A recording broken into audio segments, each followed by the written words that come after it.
ये कहानी एक छोटे से गांव के 3 साहसी बच्चों की है, राज, सीमा और मोहन। ये तीनों बच्चे बहुत ही उत्साही और साहसी थे और हमेशा कुछ नया करने की खोज में रहते थे।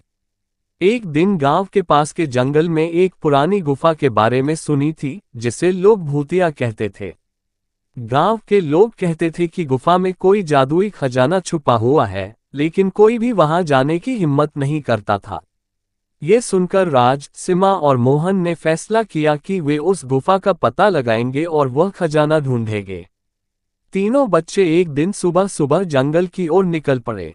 रास्ते में उन्हें बहुत सी मुसीबतों का सामना करना पड़ा। जंगल में घने पेड़, तेज हवाएं और डरावने आवाजें।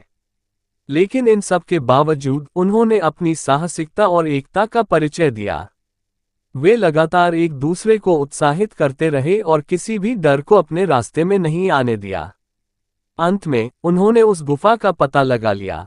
गुफा के अंदर घना अंधेरा था, लेकिन राज के पास एक मशाल थी जिससे वे देख सकते थे।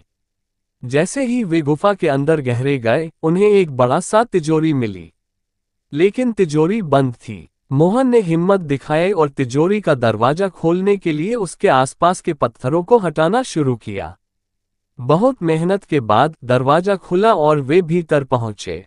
गुफा के अंदर उन्हें कोई खजाना नहीं मिला, बल्कि एक पुराना किताब और कुछ अजीब से नकल थी।